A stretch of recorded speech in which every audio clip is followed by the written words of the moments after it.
Olá, gente, tudo bem com vocês?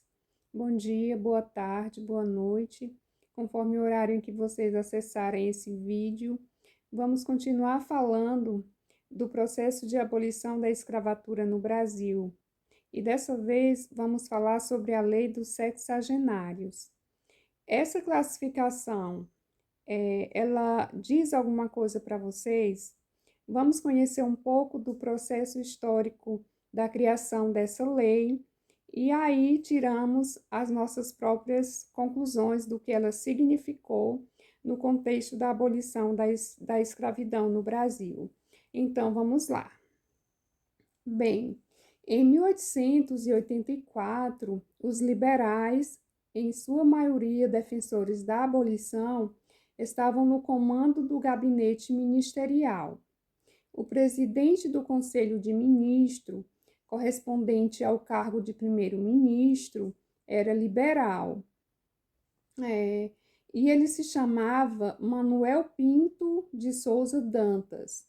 E os liberais, né, juntos, aproveitando-se de sua posição no parlamento e do debate avançado sobre a abolição, decidiram propor essa lei, né, a chamada Lei dos Sexagenários.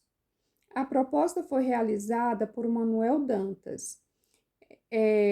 Ela propunha abolir a escravidão para todos, né, a lei. Todos, entre aspas, né, todos os escravizados que tivessem mais de 60 anos de idade. E ela estabelecia critérios para abolir a escravidão em até 16 anos. Então, como podemos observar, essa abolição ela seria inviável, né? Além de gradual, inviável no sentido de que dificilmente um escravo conseguiria chegar à idade de 60 anos. Então, essa lei, ela determinava algumas coisas, como, por exemplo, ela determinava novos preços para os escravizados, ela proibia o tráfico interprovincial de escravizados e permitia que os ex-escravizados eles recebessem pequenos lotes de terra para poder tirar o seu sustento. Mas alguma coisa que seria inviável, né? Uma pessoa escravizada após 60 anos de idade, ela jamais conseguiria continuar trabalhando e vivendo, sobrevivendo da terra. A proposta de Dantas foi recebida com indignação, principalmente porque ela não estabelecia o pagamento de indenização para os senhores de escravos. Então, indenização, aliás, indignação, né, para os grandes proprietários de terra.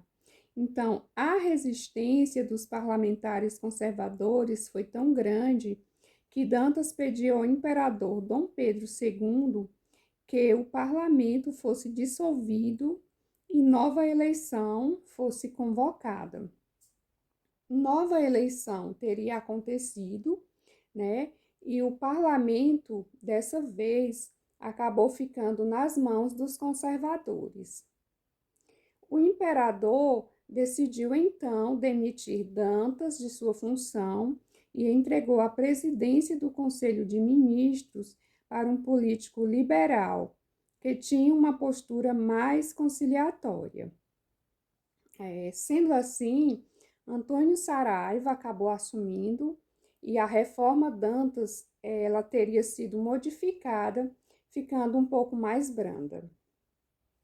O gabinete de Saraiva apresentou as mudanças na reforma, a reforma que ficou conhecida como Reforma Dantas, em 12 de maio de 1855. E entre elas estava a indenização que os fazendeiros, donos de escravizados, tanto desejavam.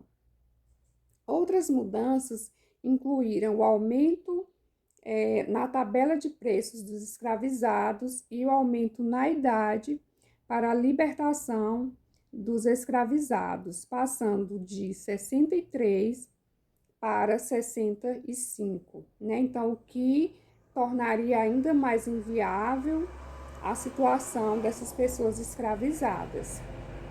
As mudanças feitas por Antônio Saraiva e seu gabinete desagradaram os abolicionistas, logicamente, que eram os mais interessados para que houvesse a libertação dessas pessoas, né, que passaram a utilizar uma retórica cada vez mais radical na defesa da abolição.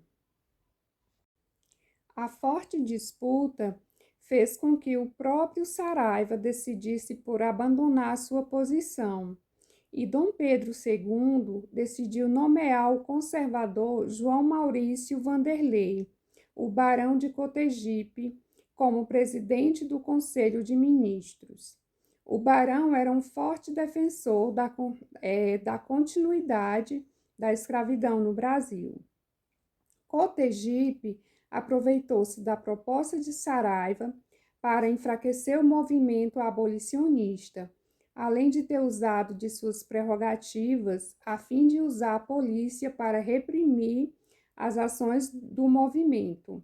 Então, ele deu continuidade à tramitação do projeto de Saraiva, não fez nenhuma alteração nele e conseguiu a sua aprovação como lei de número 3.270, em 28 de setembro de 1885. A Lei dos Sexagenários, ela foi uma resposta conservadora ao crescimento e fortalecimento do abolicionismo no Brasil. Essa lei foi aprovada como tentativa de enfraquecer o abolicionismo e buscava estender a escravidão no Brasil por mais algumas décadas. No entanto, a estratégia acabou sendo um fracasso. O movimento abolicionista considerou a aprovação da Lei dos Sexagenários como uma derrota para sua causa, mas seguiu mobilizado. A resistência escrava, somada à crescente pressão da sociedade pelo fim da escravidão, fez com que essa insatisfação fosse abolida pouco mais de 2 anos depois. E no dia 13 de maio de 1888 foi assinada a Lei Áurea, né, a lei que daria fim, que colocou um fim de fato na escravidão no Brasil, a lei que foi assinada pela princesa Isabel. Então, gostaram do conteúdo? Se gostaram, vocês podem curtir o canal e também se inscreverem, e até o nosso próximo vídeo.